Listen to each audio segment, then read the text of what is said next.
ప్రభువునందు ప్రియమైన సహోదరులారా, మహారక్షకుడు మన దేవుడు అయిన యేసుక్రీస్తు ప్రభు వారి యొక్క ప్రశస్తమైనటువంటి దివ్యమైన నామములో ఈ రాత్రి కాల సమయంలో చేరువచ్చినటువంటి మీ అందరికీ కూడా నా హృదయపూర్వకమైన వందనాలు తెలియచేస్తున్నా.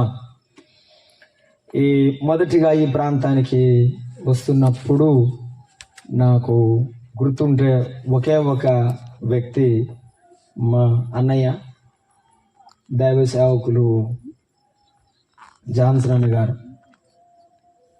ఈ పరిసర ప్రాంతంలో దేవుని సేవలో దేవుని నామాన్ని మహిమపరిచిన వారు. అలాగే బ్రతికి మేము కూడా ప్రభు దగ్గరికి వెళ్ళాలని ఇష్టపడుతున్న వారు, దాంట్లో ఏ సందేహం లేదు. దేవుని దాసులు మరి సైలస్ బ్రదర్ నన్ను 2-3 సార్లు మేము మాట్లాడుకునే సందర్భంలో ఆహ్వానించారు. ఈవేళ ప్రభు చిత్తమును బట్టి ఈ రీతిగా ప్రభు సన్నిధిలో మీతో పాటు నేను కూడా సహవాసం చేయడానికి దేవుడు నాకు ఇచ్చిన అనుగ్రహమును బట్టి ప్రభువును స్తుతిస్తున్నాను. ఈ రాత్రి వేళ దేవుని వాక్యాన్ని మనము చదువుకుందాం. ఇప్పటికీ కాలాతీతమైంది కనుక దేవుని వాక్యాన్ని చదువుకొని ప్రభు వాక్యం వైపు మన దృష్టిని చూద్దాం. కీర్తన గ్రంథము 43వ కీర్తన 4వ వచనం. 43వ కీర్తన 4వ వచనం. నేను దేవుని బలిపీఠమునొద్దకు నాకు ఆనంద సంతోషములు కలుగుజేయు దేవుని వద్దకు చేరుదును. దేవా, నా దేవా, సితారా వాయించుచు నీకు కృతజ్ఞతాస్తుతులు చెల్లించదను. కోరవ కుమారులు రాసిన కీర్తనను కూడా చదువుకుందాం. 84వ కీర్తన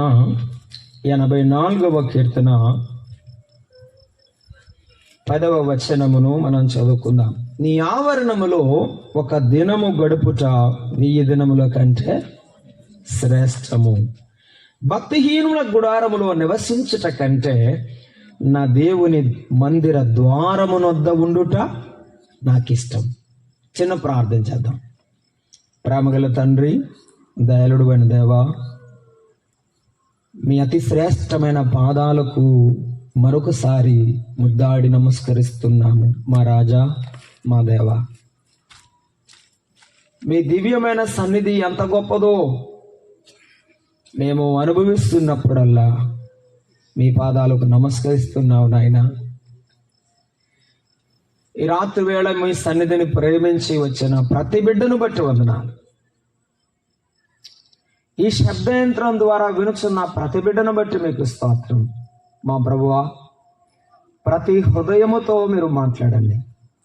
ఏ బిడ్డకు ఏ వర్తమానం అవసరమో, నిలవబడిన వాడు నిష్ప్రయోజకుడు నాయన, మనుష్య మాత్రుని మరుగుపరచి అవసరమైన సందేశాన్ని ప్రతి హృదయానికి మీరు అందించి మహిమ పొందుమని ప్రార్థిస్తున్నాం. మా ప్రభువా తండ్రి, మా ప్రభు అయిన యేసుక్రీస్తును ప్రత్యక్షపరచుమని మహిమ పొందుమని, చేరువచ్చిన మీ పిల్లలమైన మా ఆత్మీయ జీవితాలకు ఆనందం, ఉజ్జీవం, పాపికి రక్షణ కలిగించుమని మా రక్షకుడైన క్రీస్తు యేసు నామమున ప్రార్థన చేస్తున్నాము తండ్రి, ఆమేన్.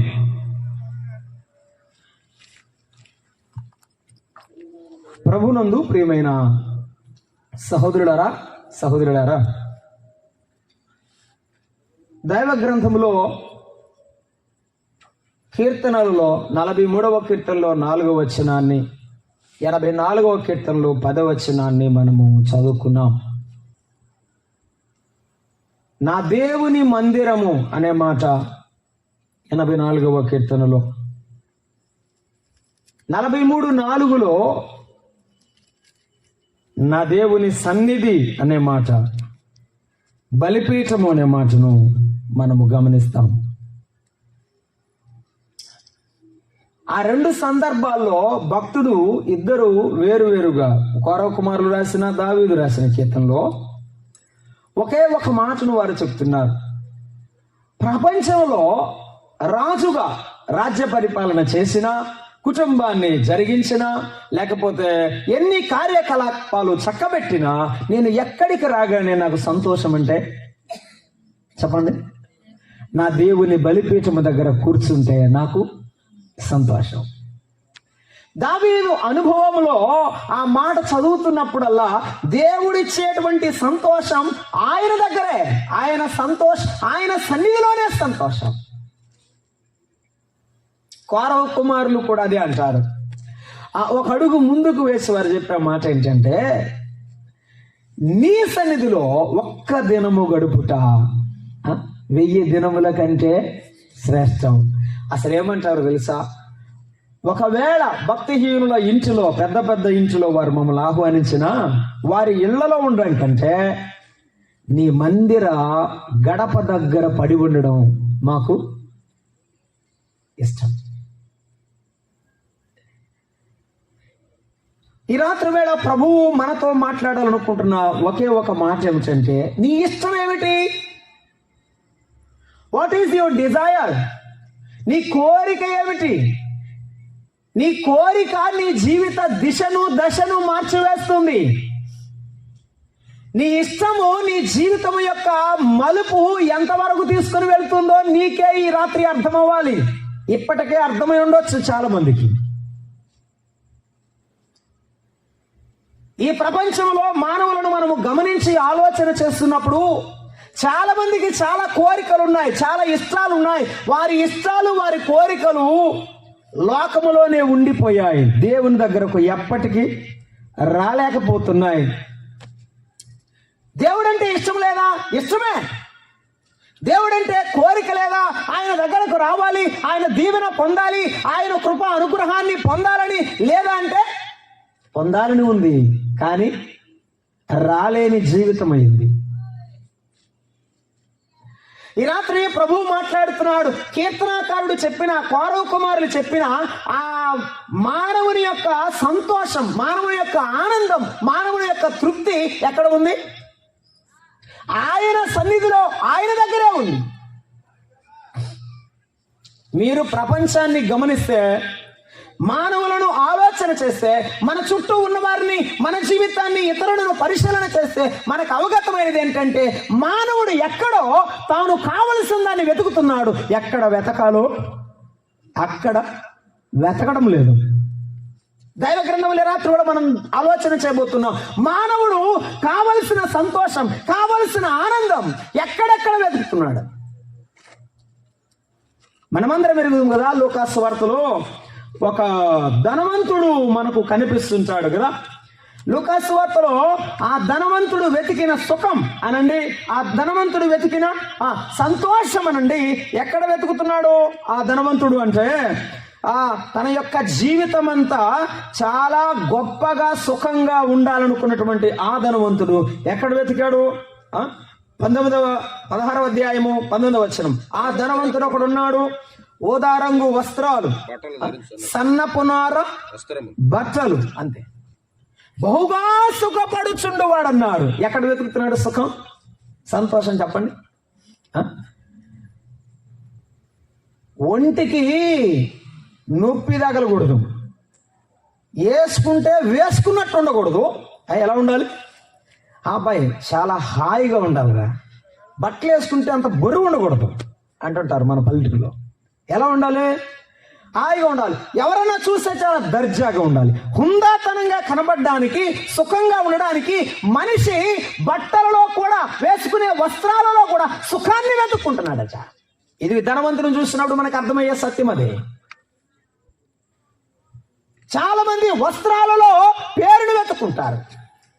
ఇలాగ మీకు చెప్తే మీరు నా వైపు అలా చూస్తున్నారు, కానీ ఇది వాస్తవం అండి, జరిగిన సంఘటన చెప్తాను. ఒకసారి ఇంకొల్లులో మా బావమరిది గారికి ఉద్యోగం కోసం మేము వెళ్ళాం.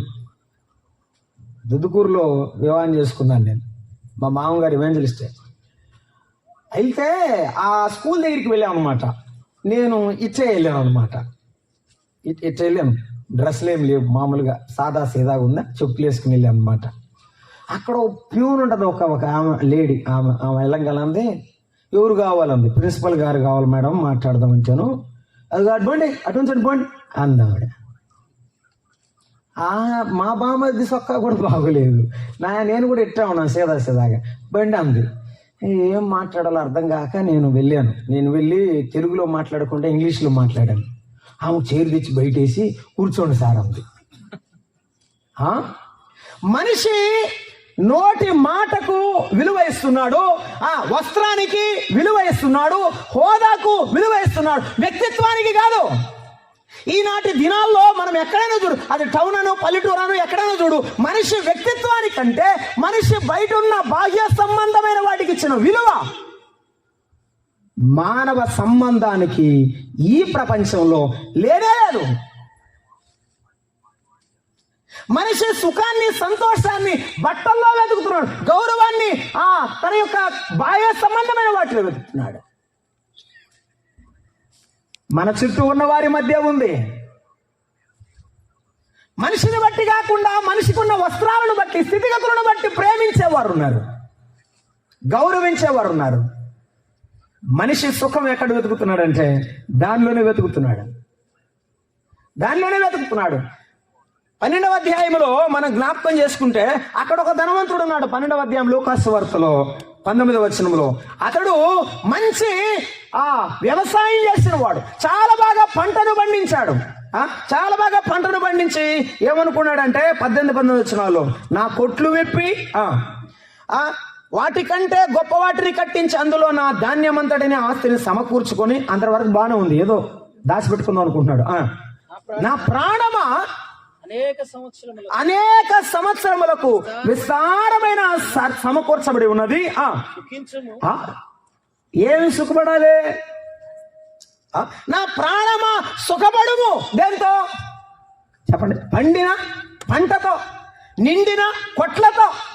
ఏమండి మీరు చెప్పండి, సుఖము కొట్లో ఉన్న ధాన్యంతో వస్తుందా? ఒక ఆయన అన్నాడు బెడ్ కొనుక్కోవచ్చట. ఏం కొనుక్కోవచ్చు? బెడ్ కొనుక్కోవచ్చు కానీ సుఖమైన నిద్ర కాదట. మందులు కొనుక్కోవచ్చు, ఆరోగ్యం కాదు. తెలిసిన వాటినే నీవు కోరుకుంటున్నావు చూడు, వాటినే నేను కోరుకుంటున్నాను చూడు, అక్కడే ఉంది మానవుని యొక్క అవివేకం.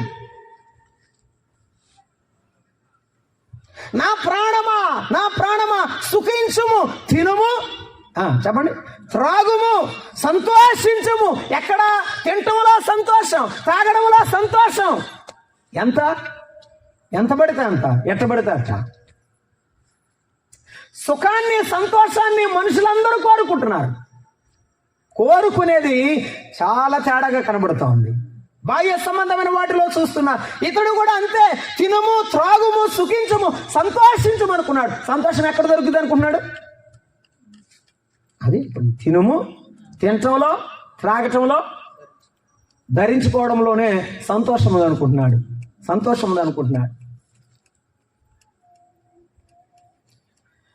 ప్రసంగి గ్రంథములో రాజు అయినటువంటి ప్రసంగి గ్రంథములో మనము జ్ఞాపకం చేసుకుంటాము.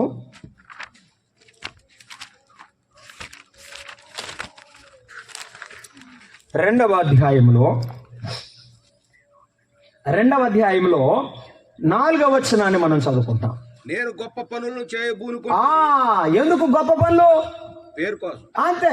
చెప్పండి. నేను గొప్ప పనులు చేయబూనుకొంటిని, నా కొరకు ఇండ్లు కట్టించుకొని, ద్రాక్ష తోటలు నాటించుకొని, నా కొరకు తోటలు శృంగారవరములు వేయించుకొని, వాటిలో సకల విధములైన ఫలవృక్షములను నాటించి తిని అన్నాడండి.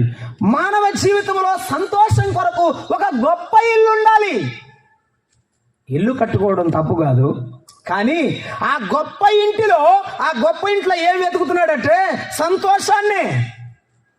ఆ గొప్ప ఇంటిలో సంతోషాన్ని.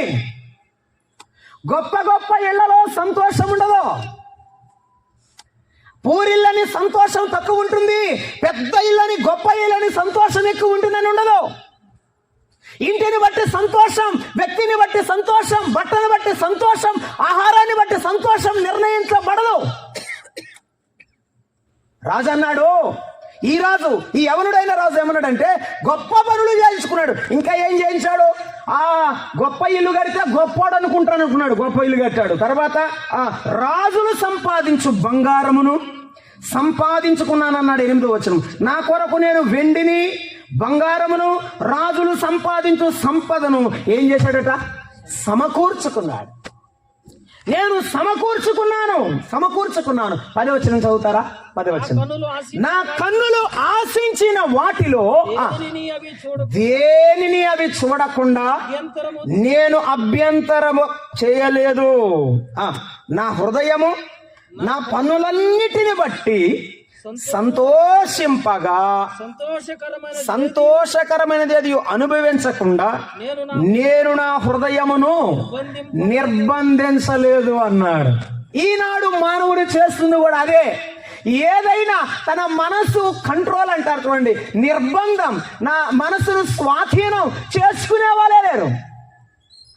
ఇందువల్ల అల్పకాలమైన సుఖం కొరకు పాపభోగము వైపు పరుగులెత్తుతూ తమ జీవితాల్లో దేవుని యొక్క నామాన్ని గాని దేవుని భయాన్ని గాని లేకుండానే బ్రతుకుతున్నాడు. అదేమనంటే సుఖం అంటున్నాడు, అదేమనంటే సంతోషం అంటున్నాడు.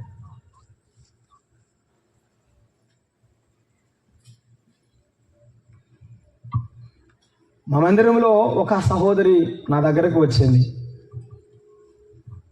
ఆమె నాతో మాట్లాడుతున్నప్పుడు నా 2 చేతులు పట్టుకున్నది.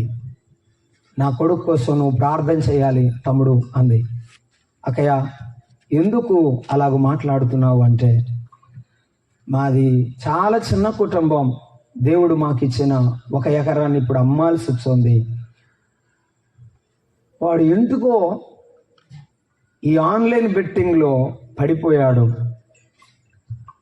ఇక అది ఆడంది వారికి నిద్ర పట్టదు. ఆడి ఇప్పుడు 36 లక్షలు చేశాడు అప్పు. దాన్ని అమ్మి అప్పు తీరుద్దాం అనుకుంటున్నాం. పుట్టిందేమో ఆడపిల్లలు, వాళ్ళకి పెళ్ళిళ్ళు ఎట్ట చేయాలో నాకు తెలియట్లేదు అని ఆమె బోరును ఏడుస్తుంది. ఆ బాబు చాలా మంచివాడే సమాజపరంగా. నా దగ్గరకు వచ్చినప్పుడు, పాస్టర్ గారు వందనాలండి అని చక్కగా చెప్తాడు, దగ్గరకు వస్తాడు. కానీ ఎప్పుడు యేసుప్రభు దగ్గరకు రాలేదు. నాకు పుట్టెడు దుఃఖం వేసింది అక్కను చూసినప్పుడు, భక్తిపరురాలైన తల్లిని చూసినప్పుడు. నేను ఆ బాబుతో ఒక మాట చెప్పాను పిలిచి, అయ్యా ఇక నుండి దీన్ని మానుకో అంటే తలకాయ ఉంచుకున్నాడు. నువ్వు నాతో ఒక మాట చెప్పు ఏంటంటే అన్నాడు, ఇంకొకసారి చూస్తా సార్ అన్నాడు. ఏంటి? ఇంకొకసారి చూస్తాడంట. ఆన్లైన్ బెట్టింగ్ ఇంకొకసారి చూసి అప్పుడు వదిలిపెడతాడంట. పట్టింది అట్టుంది. ఇంకేడు వదిలిపెడతాడు? వాళ్ళ నాన్న గుండెకి చనిపోయాడు. ఆ విషయం విని మేమే వెళ్ళి ఆదరించి వచ్చాం. అప్పుల పాలైపోయి ఇంటి తప్పుడు ఏడుస్తున్నాడు. అతని సంతోషం ఎక్కడుందో తెలుసా? సొమ్ము పోయినా, భార్య ఏడ్చినా, తల్లి ఏడ్చినా, బిడ్డలు బజారును పడినా వాడి సంతోషం ఎక్కడుందో తెలుసా? బెట్టింగ్లో ఉంది. చాలా మందికి తెలియడం లేదు. కుటుంబాలు పాడైపోతున్నప్పటికీ కూడా వారు తమ జీవితంలో సంతోషానికి ఒక పేరు పెడుతున్నారు. అదేమిటంటే నా ఇష్టం, నాకు ఇష్టమైంది, నాకు సంతోషమైంది, నేను వెళ్తానంతే, నేను చేస్తానంతే. ఏం చేసినా నా ఇష్టం అంటున్నాడు. అదే మాటను ఇదిగో ఈ యొక్క రాజు కూడా మాట్లాడుతున్నాడు. 2వ అధ్యాయం 3వ వచనంలో చూడండి. అక్కడే నా మనసు ఇంకను జ్ఞానమును అనుసరించుచుండగా ఆకాశము క్రింద బ్రతుకు కాలమంతయు మనుషులు ఏమి చేసి మేలు అనుభవించరు చూసారటండి.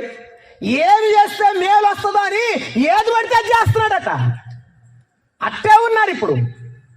ఏది మంచో ఏది చెడో తెలిసి కూడా ఇది చేస్తే ఏమిటట, ఇది చేయకపోతే ఏమిటి, అయితే ఏమిటట అనే యవన బిడ్డలు ఉన్నారు. తల్లిదండ్రులు దుఃఖంతో ఏడుస్తున్నా వినని వారు ఉన్నారు. భార్య ఏడుస్తున్నా భర్త వినని వాడిగా ఉన్నాడు. భర్త కుమిలిపోతూ ఎవరికి చెప్పుకోలేకపోతున్నా వినని భార్య మొండిది ఉన్నది.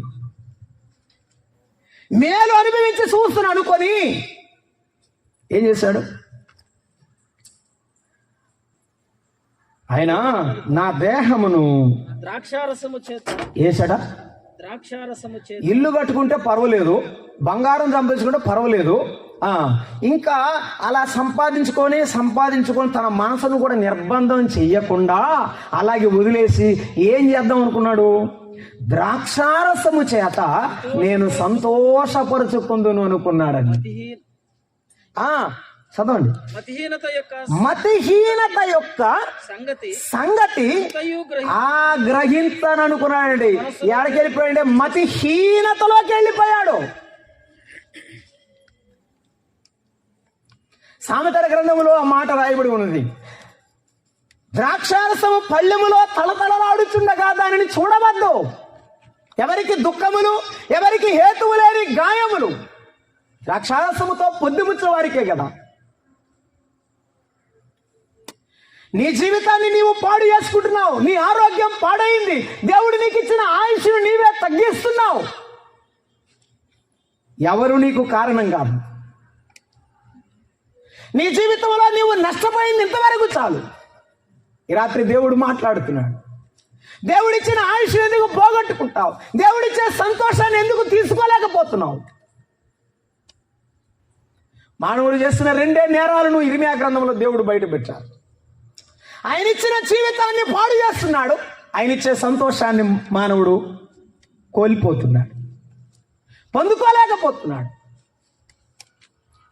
ఇదిగో ఈ ప్రసంగి ఎలాగైతే తన జీవితంలో గొప్ప జ్ఞానం ఉన్నా కూడా తన మనసును నిర్బంధించుకోలేకపోయాడు. సామెతల గ్రంథములో అదే రాశాడు.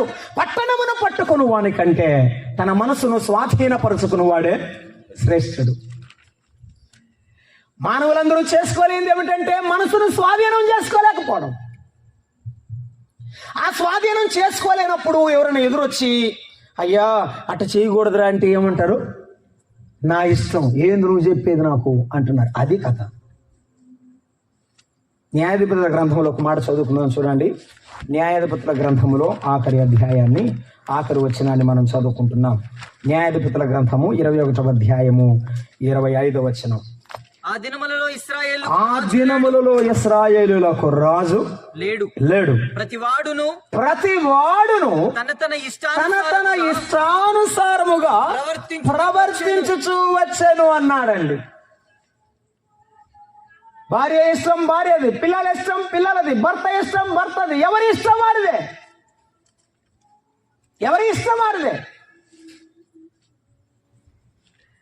అలాగైతే ఏమవుతుంది? కాపురం, కుటుంబం ఏమవుతుంది? చితికిపోదా?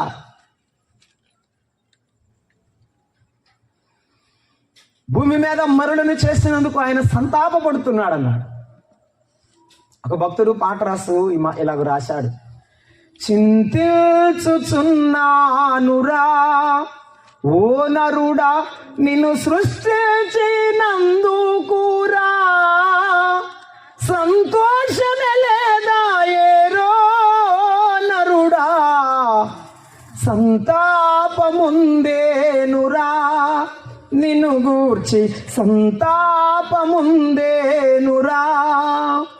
త్రాగుబోతు దొంగ వ్యభిచారివైనావు, ఎటుబడితే అటు నీవు నడుచుచున్నావు. ఈ మానవ జీవితం ఎటుబడితే అటు, గాలికి లెగిసిన ధూళి ఎటు వెళుతుందో అర్థం కానట్టుగా, ఎవరికి తెలియనట్టుగా, జీవిత గమ్యం లేనట్టుగా వెళ్ళిపోతున్నా.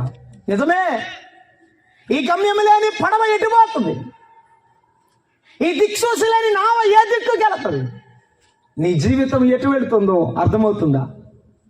ఈ రాత్రి యేసయ్య నిన్ను ప్రేమించి నీతో మాట్లాడుతున్నాడు. ఇంతసేపు నీ సంతోషం ఎక్కడ ఎదుగుతున్నావు? ఆహారంలోనా, బట్టల్లోనా, నీవు సంపాదించే సంపాదనలోనా, ద్రాక్షారసంలోనా? నీ సంతోషం దేంట్లో ఎదుగుతున్నావు? దానివల్ల నీ జీవితంలో నష్టపోతావు. యేసు ప్రభు ఈ రాత్రి వేళ మాట్లాడుతున్న మాట ఏమిటంటే, నీ జీవితంలో నీవు నష్టపోయిన వరకు చాలు. దేవుడు ఇచ్చేటువంటి ఆయన మహిమను, ఆయన రాజ్యాన్ని పొందకుండా మానవుడు ఇలాగే ఉన్నాడు. రోమాపత్రిక 3వ అధ్యాయం 24వ వచనం చూడండి. రోమాపత్రిక 3వ అధ్యాయము 24వ వచనాన్ని మనం చదువుకుంటున్నాం. మనమందరం ఎరిగిన మాట 23, 24 కలిపి ఏ చదువుకుందాం. భేదమును లేదు, ఏ భేదమును లేదు, అందరూ పాపము చేసి అందరూ పాపము చేసి దేవుడు అనుగ్రహించు మహిమను పొందలేకపోతున్నారు. పొందలేకపోతున్నారు.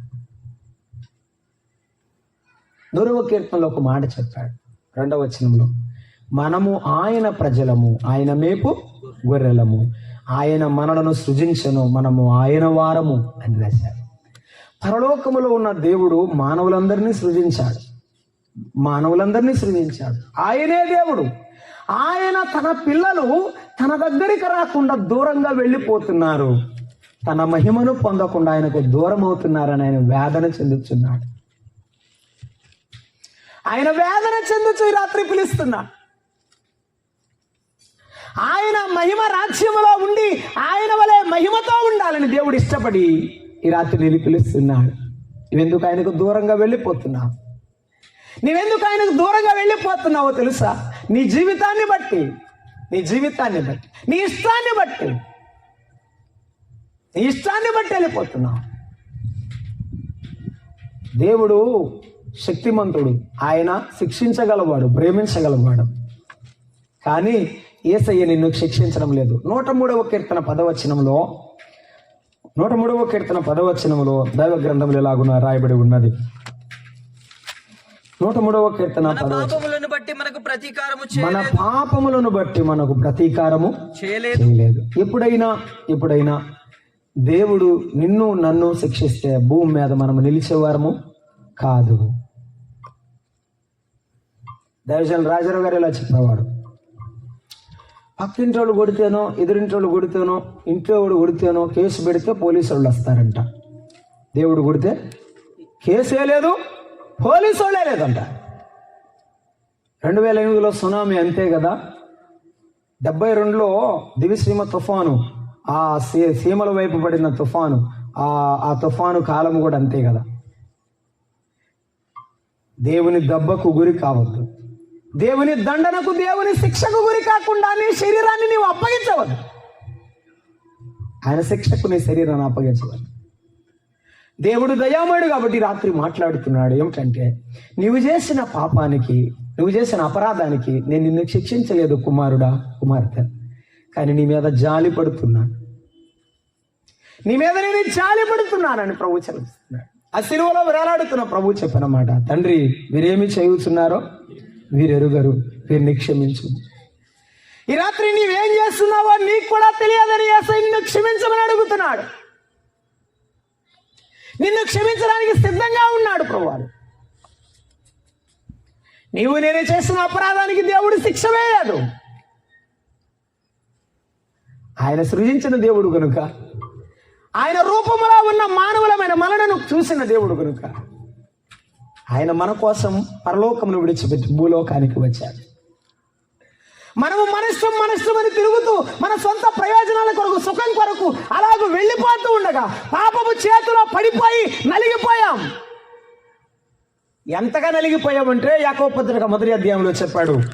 యాకోబు పత్రిక 1వ అధ్యాయంలో నీవెలాగూ నలిగిపోయావో, మానవుడా నీవెలాగూ కృంగిపోయావో, ఎలాగూ నలిగిపోయావో చెప్తున్నాడు 14లో. ప్రతివాడు తన స్వకీయమైన దురాశ చేత ఏమండి ఈడిచేదాన్ని ఎవరిని ఏ జంతువుని ఈడుస్తారంటే బతికున్నదన్నా చచ్చిపోయిందన్నా అంతే.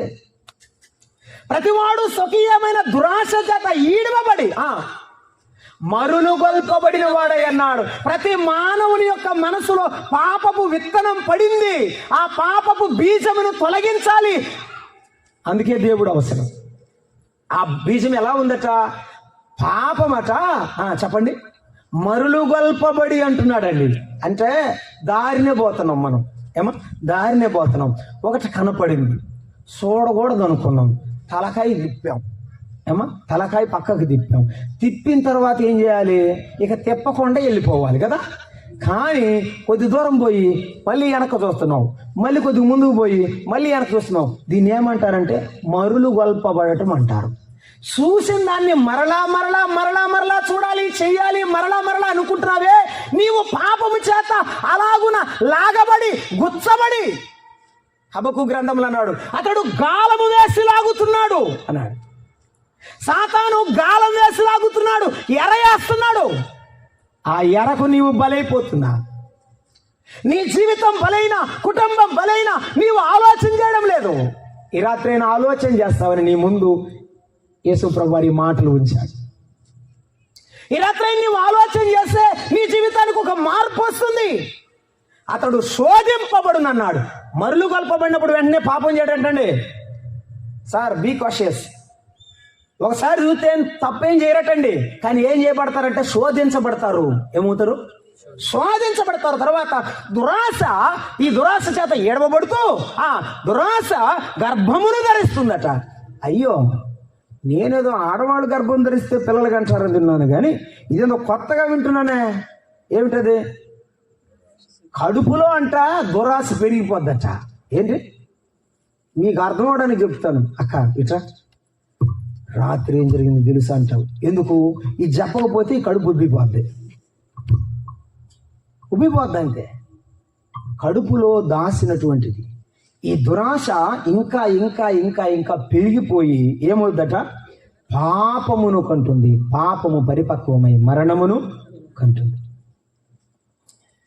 ఈ దురాశ వలననే ఇన్ని చిక్కులు, ఇన్ని సమస్యలు, ఇన్ని శ్రమలు నీ జీవితాన్ని నిండా చుట్టుకున్నాయి.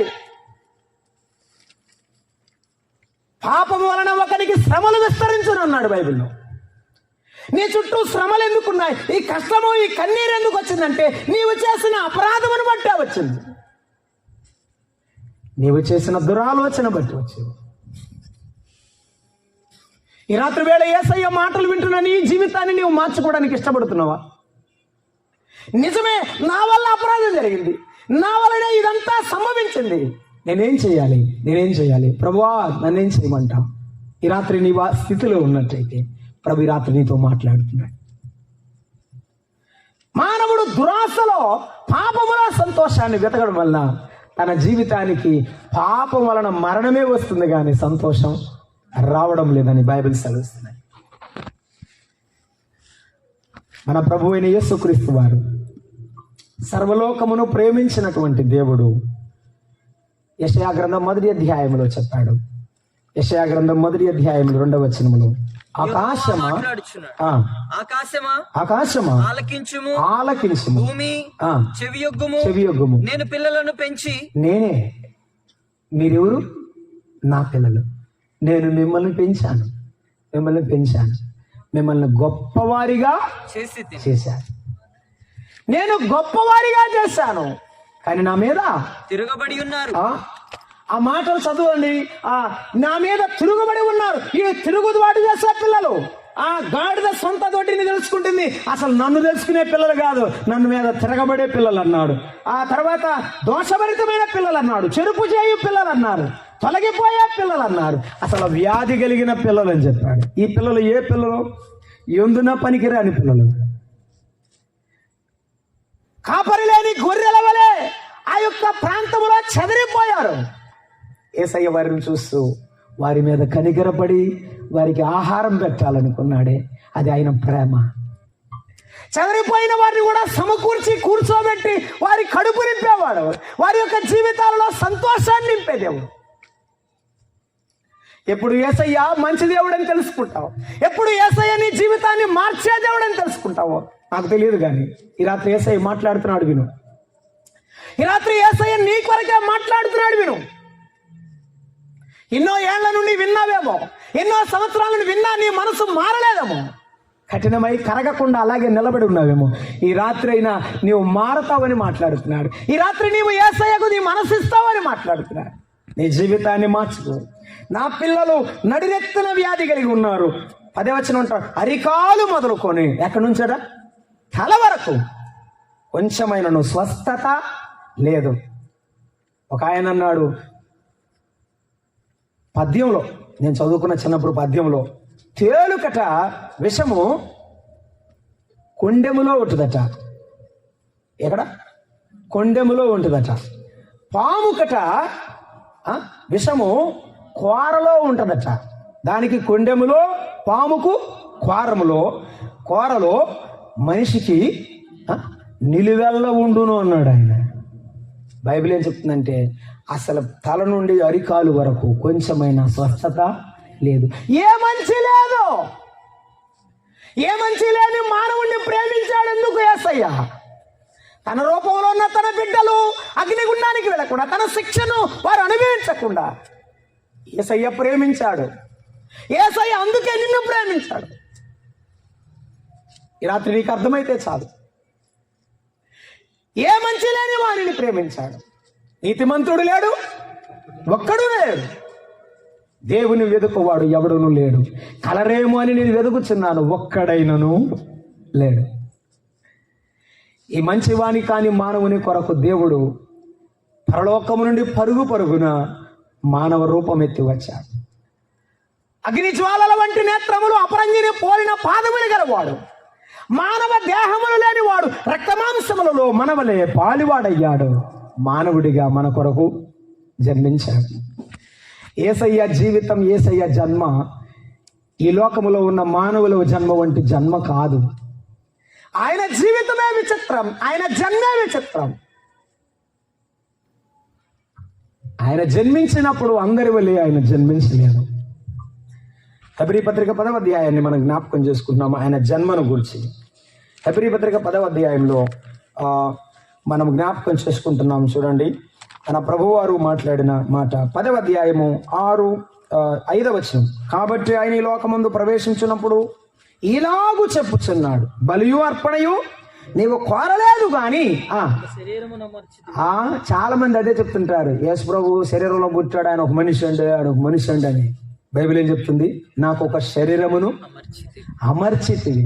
నీకు నాకు ఆ మాంసపు ముద్ద తల్లి యొక్క గర్భములోనే ఏర్పడింది. కానీ యేసు ప్రభు వారు నేరుగా మరియ గర్భములో ప్రవేశించాడు. నాకు ఒక శరీరమును అమర్చితివి. పరలోకము నుండి దిగవచ్చిన శరీరం, మరియ గర్భములో ఏర్పడిన ఆయన శరీరం. అందుకే ఆయన శరీరాన్ని ముట్టినా స్వస్థతే, ఆయన వస్త్రాన్ని తాకినా స్వస్థతే. అది ఆయనలో ఉన్న ప్రభావం, ఆయనలో ఉన్న గొప్పతనం. అది ఆయన మానవునిగా దిగి వచ్చాడు, శరీరమును ధరించి వచ్చాడు. ఈ లోకములో 33.5 ఏండ్లు జీవించాడు. 33.5 ఏండ్లు జీవించాడు. భక్తుడు పాటలు రాశాడు, చల్లగాలిలో చాటులేక నలుమూలలా చలి పుట్టెనయ్యా. చల్లగాలిలో చాటులేక నలుమూలలా చలి పుట్టెనయ్యా. పసి కందువై ఓ యేసయ్యా, తల్లివడిలో వదిగినావయ్యా. ఎంత దీనాతి దీనమో ఓ యేసయ్యా, నీ జననమెంత దయనీయమో. తలచుకుంటే నా గుండె తడబడి కరిగి నీరగుచున్నది. యేసయ్య నీ కొరకు తగ్గించుకున్నప్పుడు ఆ పశువుల పాకలు పరుండ పెట్టడానికి ఇష్టపడ్డాడు. దేవాతి దేవుడు మహిమగల సింహాసనం మీద ఆసీనుడైన వాడు. ఆయన ఆకాశమందు ఆసీనుడైతే భూమి ఆయన పాదపీఠముగా నిలబడినప్పుడు గొప్ప దేవుడు నీ కొరకు నా కొరకు జన్మించినప్పుడు ఆయన పశువుల పాకలో పరుండబెట్టబడ్డాడు. యోహాను సువార్త 6:6 చెప్తాడు, ఆయన తన స్వకీయుల యొద్దకు వచ్చెను గాని వారు ఆయనను అంగీకరించలేదు. నిన్ను ప్రేమించిన దేవుడు ఆయన తన స్వకీయుల చేత ద్వేషింపబడ్డాడు, అందరి చేత తృణీకరింపబడ్డాడు. 22వ కీర్తనలో అదే రాశాడు, నేను నీళ్ల వలె పారబోయబడి ఉన్నాను. ఆయన నీళ్ల వలె పారబోయబడ్డాడు, పనికిరాని వస్తువులాగా పారవేయబడినట్టుగా ఉన్నాడు. ఆయన పారవేయబడిన రాయి వంటి వాడని రాయబడింది. ఆయన మూలకు తలరాయి వంటి వాడు, ఈ భూమికి పునాది వేసిన వాడు. కానీ ఆయన నీ కొరకు నా కొరకు పాప శిక్ష స్థానమును భరించడానికి సమస్తాన్ని విడిచిపెట్టినప్పుడు ఫిలిప్పీ పత్రిక 2వ అధ్యాయం 6లో రాశాడు, ఆయన దాసుడుగా, మానవుడు కాదట, మానవుల్లో కూడా చాలా తక్కువగా ఆయన దాసుడుగా, రిక్తుడుగా, ఏమీ లేనివాడుగా పుట్టాడు. అవును, ఏమీ లేనివాడుగా పుట్టాడు, ఏమీ లేనివాడుగా జీవించాడు. ఆకాశ పక్షులకు గూళ్ళున్నాయి, నక్కలకు బొరియలున్నాయి, మనిషి కుమారుడు తలవాల్చుకున్నటకు స్థలము లేదు. ఏ స్థలము లేకుండా, ఏమీ లేకుండా ఈ లోకంలో నీ కొరకే జీవించాడు. నీ స్థానంలో నిలవబడ్డప్పుడు, యేసు ప్రభు వారు నీ పాప స్థానంలో నిలబడినప్పుడు, అమ్మా అయ్యా, ఆయన శాస్త్రులు పరిశీలి ఎదుట నిలబెట్టబడ్డాడు, అధికారులు ఎదుట నిలబెట్టబడ్డాడు, సైనికుల ఎదుట నిలబెట్టబడ్డాడు. ఒక నేరము చేసిన వాని వలె ఆయన నిలబడ్డాడు. ఇలా తన్నాడు, ఇంతమంది నేరాలు మోపుతున్నారు, నీవేమి మాట్లాడవా అంటే ఆయన ఏమి మాట్లాడలేదు. యెషయా గ్రంథం 53వ అధ్యాయం రాశాడు, అన్యాయపు తీర్పును పొందిన వాడే వదకు సిద్ధమైన గొర్రెవలే మన కొరకు కొనిపోబడును. అతడు కొనిపోబడ్డాడు, ఎందుకంటే మన కొరకు మౌనంగా ఉన్నాడు. ఈ రాత్రి యేసయ్య అడుగు, ప్రభువా నీవు నా కొరకు ఎందుకు మౌనంగా ఉన్నావు? నీ పాప శిక్ష స్థానములో ఆయన నిలబడ్డప్పుడు మౌనంగా ఉన్నాడు. ఆ పాపమంతా పేతురు రాసిన మొదటి పత్రిక 2వ అధ్యాయం 24లో రాశాడు. పేతురు రాసిన మొదటి పత్రిక 2వ అధ్యాయం 24లో, మనము పాపముల విషయమై చనిపోయి నీతి విషయమే బతకాలని. ఈ మనసు ఎప్పుడో చచ్చిపోయింది. నీతిగా బతకడం మానేశాడు మనిషి, భక్తిగా బతకడం మానేశాడు మనిషి, భయాన్ని విడిచిపెట్టి ఏమిస్తున్న మనిషి కొరకు మరలా నీతిని మనిషిలో జీవింప చేయడానికి ఆయన నిలబడి ఏం చేశాడు? ఆయన తానే తన శరీరమందు మన పాపములను మ్రాను మీద మోసుకున్నాడు. ఆ సిలువ మ్రాను కాదు, ఆ మ్రాను మీద మన పాపాల మూట మోసుకుని వెళ్ళాడు. అమ్మా, నీ పాపపు మూటను ఆయన మోసుకుని వెళ్ళాడు. ఆయన మోసుకుని వెళ్ళాడు. ఆయన మోసుకుని వెళ్ళుచుండగా కొరడాలతో కొట్టబడ్డాడు.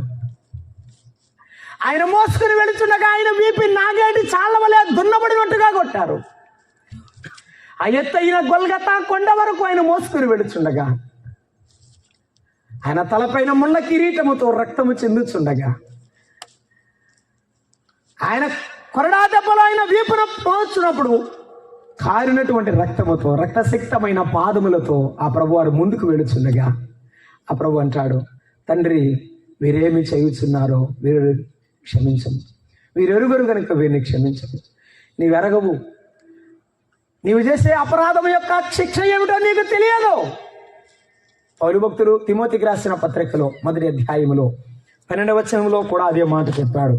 తిమోతికి రాసినటువంటి పత్రికలో పౌలు భక్తుడు ఆ మాటను జ్ఞాపకం చేస్తూ ఆయన చెప్పిన మాట 1 తిమోతి పత్రిక 1వ అధ్యాయము 12, 13 కలిసే ఉన్నాయి.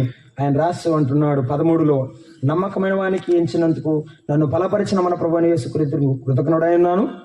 ఆ తర్వాత రాశాడు, తెలియక అవిశ్వాసము వలన చేసితని గనుక కనికరింపబడుతుంది. చూసారా, ఆ ఎర్రని ఎండలో ఆ రోడ్డు మీద ఆ రహదారి మీద పడిపోయిన సౌలు, అయ్యా నీవెవరు అని కేక వేస్తే, నీవు హింసించుతున్న యేసునంటే కళ్ళు లేనప్పుడు ఆ రోడ్డు మీద అలాగే ఆ రహదారి మీద పడిపోయినప్పుడు మరలా కళ్ళు వస్తాయని సౌలు అనుకోలేదు. దేవుడు మరలా కళ్ళు ఇచ్చి తన సాధనంగా వంచి పంపించాడు. ఈ రాత్రి వేళ నీకు వచ్చిన కష్టం దేవుడు నిన్ను తన వైపు త్రిప్పుకోవటానికేమో నాకు తెలియదు. ఈ రాత్రి వేళ నీవు పడుతున్నటువంటి బాధ, కష్టమా, శ్రమ అంతా దేవుని వైపు తిరిగి మారు మనసు పొంది నీ జీవితాన్ని మార్చుకుంటావనేమో. తెలియక చేశాను, నన్ను కనికరించమని అడిగాడు, దేవుడు కనికరించాడు.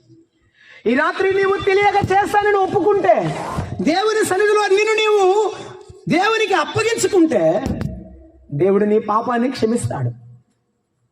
నేను తెలియక చేశాను, అయ్యా నేను తెలియక చేశాను, నా బలము చూసి, నా ధనము చూసి, నా అధికారం చూసి నేను తెలియక చేశాను. సౌలు రోడ్డు మీద పడి ఏడుస్తున్నాడు. సహోదరుడు వచ్చి ప్రార్థన చేసే వరకు సౌలు కళ్ళు తెరవబడలేదు. ఈ రాత్రి వేళ నీ జీవితంలో అతడు అక్కడ ఏడుస్తూనే ఉన్నాడండి. అక్కడికి వచ్చిన సహోదరుడు, ప్రభువా ఎక్కడున్నాడు సౌలు అని అడిగాడండి. అడిగితే ఇదిగో అతడు ప్రార్థన చేస్తున్నాడు. ఇదిగో అతడు ప్రార్థన చేయుచున్నాడు. ఇదే తిమోతి పత్రికలో మనం చూస్తాం. 2వ తిమోతి పత్రికలోనే 2వ అధ్యాయంలో ప్రభువు నామమును ఒప్పుకొని ప్రతివాడు దుర్నీతి నుండి తొలగిపోవాలి 19వ వచనం అని చెప్పాడు. అలాగూ ప్రార్థన చేయువాడు అన్నాడు. ప్రభువు నామమును ఒప్పుకొని ప్రతివాడు దుర్నీతి నుండి తొలగిపోతాడు, ప్రార్థన చేస్తాడు. ఈ రాత్రి వేళ అయ్యా నేను అపరాధం చేశానని ప్రార్థన చేయి. కన్నీటి గార్చి అక్కడే నీ ఉన్న చోట ప్రార్థన చేయి. దేవుడు నీ పాపాన్ని క్షమిస్తాడు. సౌలును క్షమించాడు, హృదయానికి హత్తుకున్నాడు. సౌలు జీవితం మారింది, సౌలు బ్రతుకు పూర్తిగా మారింది. అప్పుడు సౌలు జీవితంలో పౌలుగా మార్చబడిన ఆనందాన్ని పౌలు పొందాడు.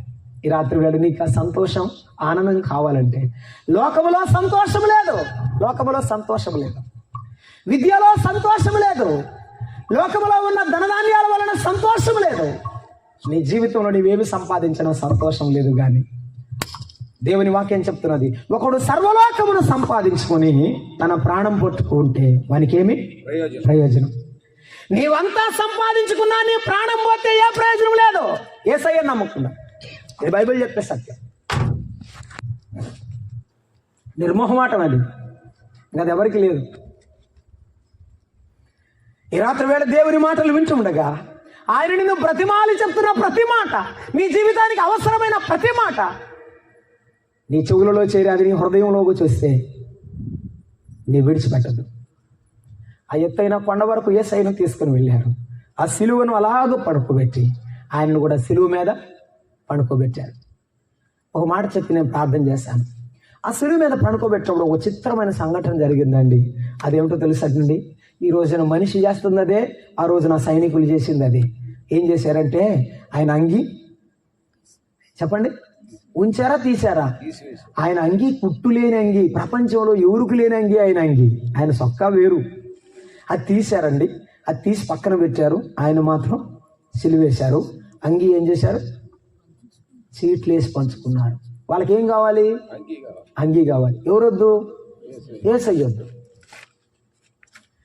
యేసు ప్రభు మాత్రం వద్దు, అంగే కావాలి. ఈ రోజున ప్రార్థనకు వచ్చే చర్చిలు నిండుతున్నాయండి. ఆ ఎక్కడ మీటింగ్ పెట్టినా జనం అందరూ కోకొల్లుగా వచ్చేవారు ఉన్నారు. కానీ యేసయ్య దీవెన కావాలి, కానీ యేసయ్య మాత్రం నాకు అక్కర లేదంటున్నారు. ఆలోచన చేయి. ఇది నీ యథార్థతకు నీ గుండెనే చేసుకుని నువ్వే చెప్పు, ఇది న్యాయమేనేమో. దేవుడు నిన్ను ఎలాగ దీవిస్తాడు? నీ హృదయమేమో ఆయనకు దూరంగా ఉంచుతావు, ఆయన దీవెన మాత్రం నీకు దగ్గరగా కావాలని కోరుకుంటావు.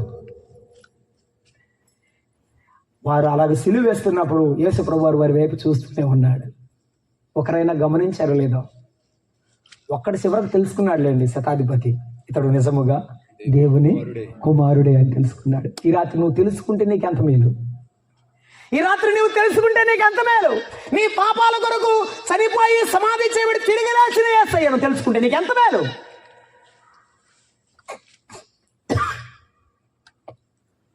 ఈ మాట చెప్పకుండా నేను ప్రార్థన చేయలేను. యేసుప్రభు శిలువ శ్రమణ గురించి చాలా మంది మాట్లాడేటప్పుడు విన్నాం. ఆయన మన కొరకు చనిపోయాడు, నిజమే.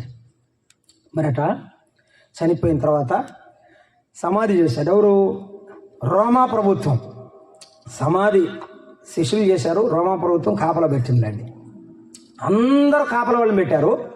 రోమా ముద్రలు వేశారట చుట్టూ. ఎవరైనా తాగితే జాగ్రత్త, బీ కేర్ఫుల్ అని. పోలీసు వాళ్ళు ఉన్నారు, రోమా పోలీసు వాళ్ళు. ముద్రలు ఉన్నాయి, అన్నీ ఉన్నాయి. 3వ దినాన యేసు ప్రభు చెప్పండి లేచారు. ఆ లేవక ముందు రోజు అంట సాతాను వచ్చాడట. ఎక్కడికి? ఒక ఆయన చెప్పిన సందర్భం ఇది, అంది చూస్తున్నాం. వచ్చాడంట, ఓ మరణమా యేసయ్య అట్టున్నాడు, లోపలే ఉన్నాడు, చూసావు కదా, లోపలే పడుకోబెట్టాను, ఇక లేవడు, నువ్వు వెళ్ళిపో నిశ్చంతగా అని మరణం సాతానుతో చెప్తుంటే, మరణం గర్వంతో, సాతాను గర్వంతో సంతోషంగా నవ్వుకుంటా ఉన్నారట. అలా నవ్వుకుంటున్నారట. అలా నవ్వుకుంటా ఆ రాత్రి గడిచింది. తెల్లవారుజామునే యేసుప్రభు వారు పైకి లేచారట. లేచిన వెంటనే ఏమైంది? ఆ చుట్టూ కాపలా ఉన్న వాళ్ళు పారిపోయారు. రోమా ముద్రలు పగిలిపోయాయి. సమాధికి వేయబడిన రాయి తొలగిపోయింది. ఇప్పుడు మరణం ఏం చేస్తుందంటే పరుగో పరిగెత్తుందట. యేసుప్రభు నుంచొని కేకేశాడు, ఓ మరణమా నీ విజయం ఎక్కడా, ఓ మరణమా నీ ముల్లెక్కడా, ఆగాగు నీతో మాట్లాడాలి. యేసుప్రభు అడుగుతుంటే మరణం అంటుందట, ఆగను. ఎందుకు? నువ్వే బయటకు వచ్చావు, ఇక తర్వాత నా సంగతి ఏమైపోద్దు అనుకున్నాడు. అందుకే అన్నాడు, పాతాళమును మృతుల లోకమును రేపు ఆయన వాటిని పూర్తిగా ఏం చేస్తాడు? లయం చేసే రోజు రాబోతా ఉంది. ఆయన భూమిని ఆకాశమును ఉత్తరము వలె మడిచి వేసే రోజు రాబోతా ఉంది. ఆయన కరుణామయుడే, ప్రేమించేవాడే, దయామయుడే. కానీ ఆయనను నిర్లక్ష్యం చేసి పాపాన్ని నీవు లక్ష్యపెట్టి జీవితంలో బ్రతికితే కొదమ సింహమై దిగి వచ్చే ఒక రోజు ఉంది. ఆ రోజును నువ్వు తప్పించుకోలేవు. అందుకని ఈ రోజే ఆయన సేవకులము, ఆయన బిడ్డలమైన మేము బ్రతిమలాడుతున్నాం. నీ మనసు మార్చుకో, నీ జీవితాన్ని మార్చుకో. అప్పుడు మాత్రమే నీ జీవితం మారుతుంది. తలలు వంచండి, ప్రార్థన చేద్దాం. తలలు వంచండి, ప్రార్థన చేద్దాం.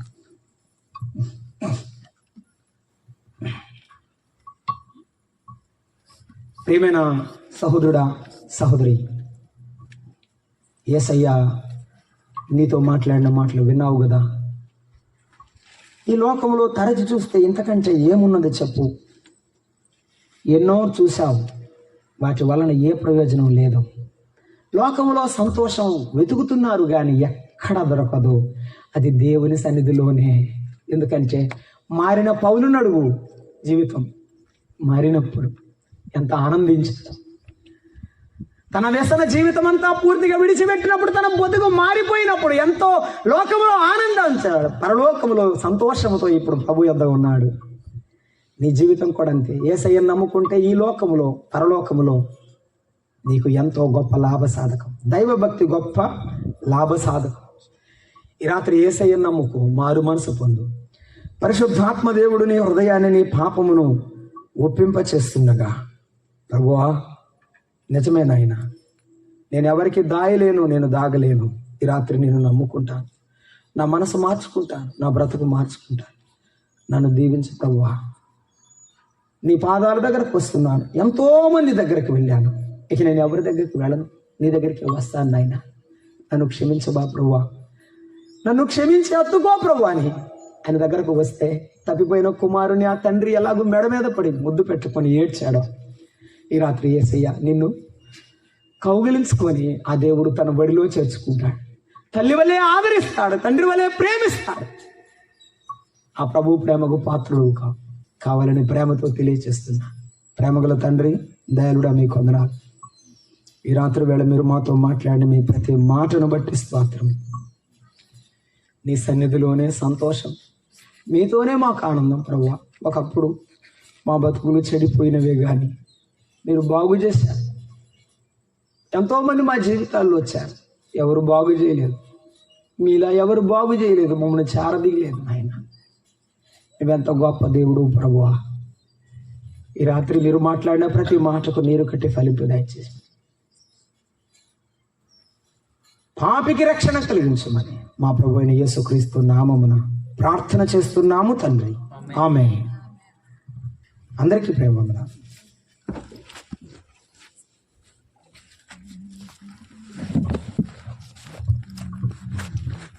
ఇప్పటి వరకు చాలా చక్కటి వర్తమానాన్ని మనం వినగలిగాం. ఆయన ఇప్పటికీ కూడా మీకోసం ఎదురు చూస్తూ ఉన్నారు. యేసు ప్రభువుని నమ్ముకోవాలనేటువంటి ఆశ హృదయంలో ఉంటే అణిచివేసుకోవద్దు. ఆయన ప్రేమామయుడు. ఆయన మనందరి కోసం కలువరి శిలువలో ప్రాణం పెట్టినటువంటి ప్రేమామూర్తి. అటువంటి గొప్ప దేవుణ్ణి విడిచిపెడితే యుగయుగాలు నిత్య నరకాగ్నిలో ఉండే కన్నా, దేవా నేను పాపిని, నన్ను రక్షించు, నువ్వు విడగా చేర్చుకొని ఒక చిన్న ప్రార్థన చేస్తే చాలు, ఆయన యుగయుగాలు ఆయనతో పాటు ఉండే ఆ గొప్ప కృప ఆయన అనుగ్రహిస్తారు. కాబట్టి రాత్రికాల సమయం వాక్య విన్న నీవు హృదయాన్ని అణిచివేసుకోవద్దు. దయతో ఆయనను స్వీకరించి పరలోక రాజ్యానికి చేరాలని ప్రభునామాన తెలియపరుస్తున్నా. ఎవరైనా ఉంటే భయపడద్దు, ప్రార్థన చేసి మీకు పంపిస్తాము. పరలోక రాజ్యం ఎలా చేరాలో చెప్పి చిన్న సంగతులు చెప్పి మిమ్మల్ని బలపరుస్తాం. కాబట్టి అటువంటి వారు ఎవరైనా ఉంటే ముందుకు రండి. సిగ్గుపడద్దు, భయపడద్దు. దేవుడు కార్యం, ఆయన గొప్ప కార్యం చేసేటువంటి వాడు. నేను వెతుకుతున్నాడు ఆయన. ఇదే మిక్కిలి అనుకూల సమయం కాబట్టి సమయాన్ని పోనీయక సద్వినియోగం చేసుకోవాలని ప్రభునామంన తెలియపరుస్తూ ఉన్నాను. తలలో వంచినట్లయితే మరి నాగరాజు ప్రార్థన చేసి చివరిగా ముగిస్తారు. ఇద్దరు సహోదరులు ప్రార్థన చేస్తారు. బ్లెస్సి మరి నాగరాజు ఇద్దరు ప్రార్థన చేసిన తర్వాత ఈ కూడికను మనం ముగించుకుందాం.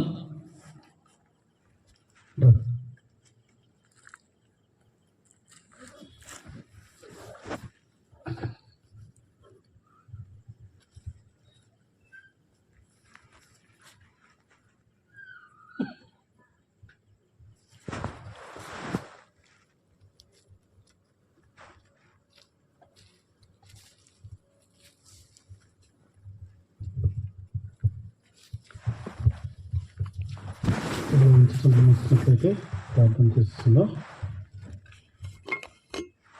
మహోన్నతుడు అయిన మా తండ్రి, సర్వాధికారి అయిన మా ప్రియ ప్రభువా, మీ పరిశుద్ధ నామమునకు హృదయపూర్వకంగా స్తోత్రములు చెల్లిస్తూ ఉన్నాం. ప్రభువా, ప్రేమించడములో, క్షమించడములో, రక్షించడములో నీవు మాత్రమే గొప్పవాడవని ఈ రాత్రి ఎరిగి మీకు స్తోత్రములు చెల్లిస్తూ ఉన్నాం. ఈ రాత్రి నివిడలమైన మేము నీ ప్రేమని వర్ణించలేము, నీ త్యాగమును మరవలేము. దేవా, నీ రుణం ఎన్నటికీ తీర్చలేమని ఎరిగి నీకు స్తోత్రములు చెల్లిస్తూ ఉన్నాం. ఈ రాత్రి ప్రత్యేకించి మన ఆయన ఏర్పాటు చేసినటువంటి ఈ సువార్త కూడికను బట్టి ఈ సన్నిధిలో సంతోషిస్తూ ఉన్నాం, స్తుతిస్తూ ఉన్నాం. దేవా, ఈ రాత్రి నీ దాసుడిని నీవు నిలుపుకొని అయా స్పష్టమైన సువార్తను చాలా తేటగా వివరంగా మీరు అందించారు. అందును బట్టి మీకు స్తోత్రములు చెల్లిస్తూ ఉన్నాం. భూమి మీద మానవుని యొక్క జన్మ, మానవుని యొక్క మనుగడ, మానవుని యొక్క ముగింపు, ఆ తర్వాత ఉండబోయేటటువంటి జీవితం మా నాయన చాలా తేటగా నీ గ్రంథంలో రాయించి మాకు అందిస్తూ ఉన్నారు. మీకు స్తోత్రములు చెల్లిస్తూ ఉన్నాం. ప్రభా, మానవుని యొక్క సంతోషం మన ఆయన కోల్పోయి పాపం వలన దుఃఖంతో ఉండగా ఆ మానవునికి సంతోషాన్ని ఇవ్వడానికి దేవా ఈ భూమి మీద రక్షకుడిగా నువ్వు జన్మించావు. ఇదిగో ప్రజలందరికీ కలగబోవు మహా సంతోషకరమైన సువర్తమానం, నేడు రక్షకుడు మీ కొరకు పుట్టి ఉన్నాడు, ఈయన ప్రభు అయిన యేసుక్రీస్తు అన్న నీ మాటని రాత్రి జ్ఞాపకం చేసుకుని స్తుతిస్తూ ఉన్నాం. మానవుడికి సంతోషాన్ని ఇవ్వటానికి కలవర శిలువలో మా నాయన నువ్వు వేదన చెందావు, నీ రక్తాన్ని కార్చావు, దెబ్బలు తిన్నావు, అవమానపరచబడ్డావు. దేవా, శిలువలో నీ ప్రాణం త్యాగం చేసి నీవు మైనం వలె కరుగుతూ మానవుడికి ఇచ్చినటువంటి నిత్య సంతోషాన్ని బట్టి మిమ్మల్ని స్తుతిస్తూ ఉన్నాం. ప్రభా, ఇంకా ఎంతమంది అయితే ఈ సంతోషాన్ని పొందక ఉన్నారో ఈ రాత్రి నీవు దర్శించండి. అయా, ఎవరైతే నీ హృదయంలో మన ఆయన మిమ్మల్ని చేర్చుకునక చోటివ్వక మిగిలి ఉన్నారో ఈ రాత్రి నేను రక్షకుడిగా చేర్చుకుని మన ఆయన వారు అంగీకరించలాగున మీ ఆత్మకార్యం జరిగించమని మీ సన్నిధిలో ప్రార్థన చేస్తూ ఉన్నాం. వాక్యం ప్రకటించిన నీ దాసుడిని విరివిగా వాడుకునండి. చేరి వచ్చినటువంటి పరిశుద్ధులను మీరు దీవించండి. గ్రామాన్ని దర్శించండి. మీ రక్షణ కార్యం జరిగించమని సమస్త మహిమ, ఘనత, ప్రభావాలు మీకే ఆరోపిస్తూ రక్షకుడైన యేసుక్రీస్తు పునరుద్ధానమైన నామమున ప్రార్థన చేసి వేడుకొనుచూ ఉన్నాము తండ్రి, ఆమేన్. అలానే తనను వంచినట్లయితే ప్రార్థన చేసుకుందాం. మహాగంధువైన మా పరలోకపు తండ్రి, మీ ఘనమైన, శ్రేష్టమైన, అత్యున్నతమైన నామానికి మరి ఒకసారి మన వేలకొద్ది వందనాలు, స్తుతులు, స్తోత్రాలు. మా అపరాధముల చేత, పాపముల చేత చచ్చిన స్థితిలో ఉన్న మమ్మలను నాయన మీరు కనికరించుట ద్వారా, మీరు క్షమించుట ద్వారా ఈరోజు పరిశుద్ధులుగా, నీతిమంతులుగా, దుర్నీతిని విడిచిపెట్టినటువంటి వారుగా మీరు చేసినందుకు, మీరు మార్చినందుకు స్తోత్రాలు. వెండి బంగారంలో మీరు మా దగ్గర నుండి కోరట్లేదు, కానీ ఒక చిన్న ప్రార్థన మీరు కోరుతూ ఉన్న మహా కనికరం కలిగినటువంటి దేవ, మిమ్మల్ని బట్టి స్తుతిస్తూ ఉన్నాం. ఈ రాత్రికాల సమయంలో మీ నామాన్ని ఎరుగక, తెలిసి ఉండి కూడా గ్రహించక మీకు దూరంగా ఉన్న వారికి వినిపించబడినటువంటి సువార్తను బట్టి స్తుతిస్తున్నాం. ఆనాడు శిష్యులు వారు కన్నదాన్ని బట్టి, వారు చూచిన దాన్ని బట్టి వారు చెప్పలేక, ఆయన చెప్పకుండా ఉండలేకపోయారు కదా తండ్రి. అలానే మీరు ఈరోజు రాత్రి మీ దాసుల్ని ప్రేరేపించి అందించినటువంటి శ్రేష్టమైనటువంటి సువార్త పరిశుద్ధాత్మ ద్వారా హృదయాలలో కార్యాలు జరిగించినట్లుగా నాయన వారు పాపాన్ని గురించి, నాయన తీర్పుని గురించి ఒప్పింపబడి మీ సన్నిధికి తేవడినట్లుగా కనికరం చూపించమని, కృప చూపించమని నాయన ఈరోజు రాత్రి మీ ఏర్పాటులో ఉన్న వారితో మీరు స్పష్టంగా మాట్లాడినందుకు వందనాలు. వారికి ఉన్న ప్రతి ఆటంకాన్ని పక్కన పెట్టి, విడిచిపెట్టి ముందుకు వచ్చి నాయన మీ నామాన్ని అంగీకరించే కృపను వారికి అనుగ్రహించమని, ఎత్తబడిన వాక్యము ఫలించినట్లుగా, కార్యము చేయనట్లుగా మీ కృప కలిగిన హస్తాలకు ఈ సమయాన్ని, ఎత్తబడిన వాక్యాన్ని అప్పగించుకుంటూ ఇప్పటి వరకు పాటల్లో, వాక్యములో, అన్ని విషయాల్లో తోడుగా ఉన్న మా ప్రభువైన యేసుక్రీస్తుకు కృతజ్ఞతాస్తుతులు చెల్లిస్తూ మా ప్రభువు నామమునని మిక్కిలి ఘనముగా మిమ్మల్ని హెచ్చించి ప్రార్థన చేస్తున్నాము తండ్రి. ఆమెన్. ఆమేన్.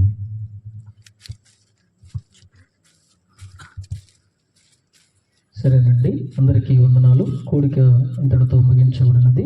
మరి చేరి వచ్చినటువంటి వారందరికీ భోజనాలు ఏర్పాటు చేయబడి ఉన్నది. సర్దుకుంటే మరి ఏర్పాటు చేస్తారు. దయతో వచ్చినటువంటి వారందరూ భోజనం చేసి వెళ్ళాలని ప్రభు నామాన తెలియపరుస్తున్నాను. అందరికీ వందనాలు. సెలవు తీసుకుంటాం.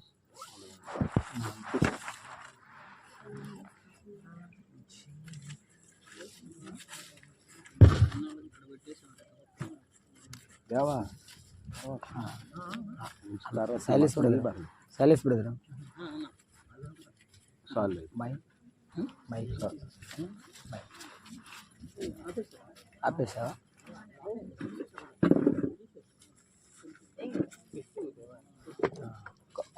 ఒక్క నిమిషం అయింది ఆల్టర్ కాల్ కోసం. హలో,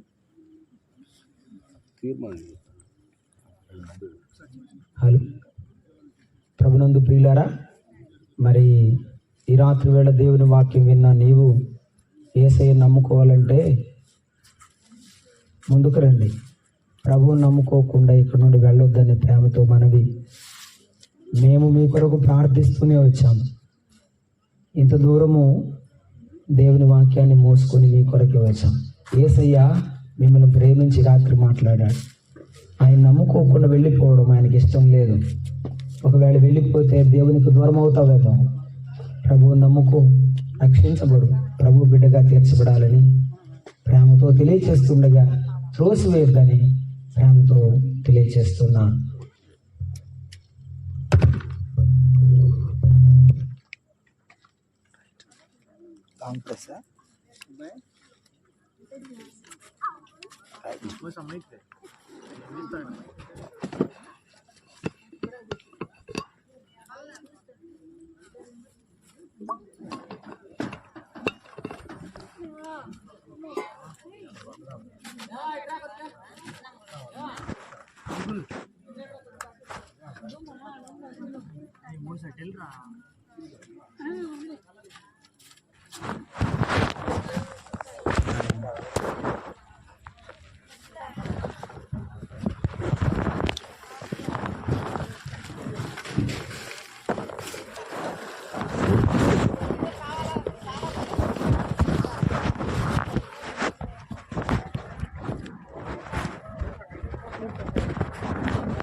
దేవా బానా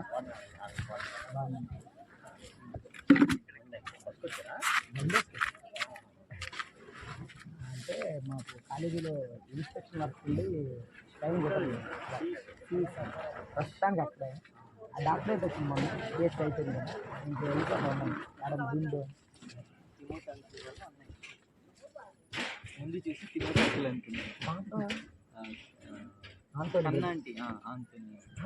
పెద్దమ్మాయ. అరే నేను గుర్తుపట్టలేదు. నేను మన దగ్గర అవునా? ఉమెన్స్ కాలేజ్లో ఇంటర్ ఫస్ట్ ఇయర్. అవునా? Very good, very good. దేవునికి స్తోత్రం. మొన్న నాకు వాట్సాప్ పెట్టాడు, మీటింగ్స్ ఉన్నాయి. ఏం చేస్తున్నారు?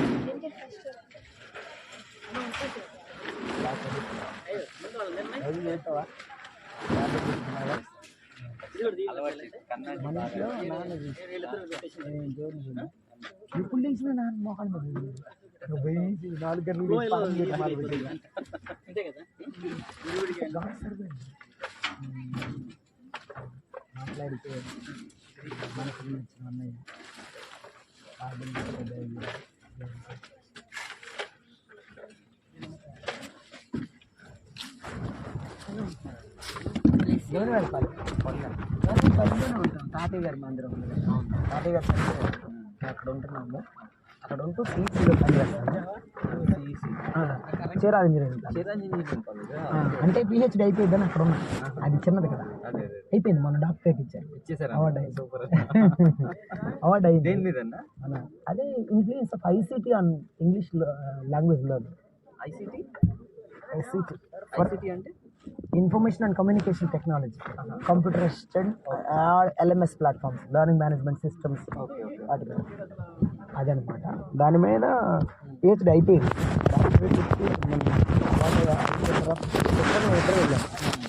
వైవాకి ఇచ్చిన తర్వాత ఇంకా వాళ్ళు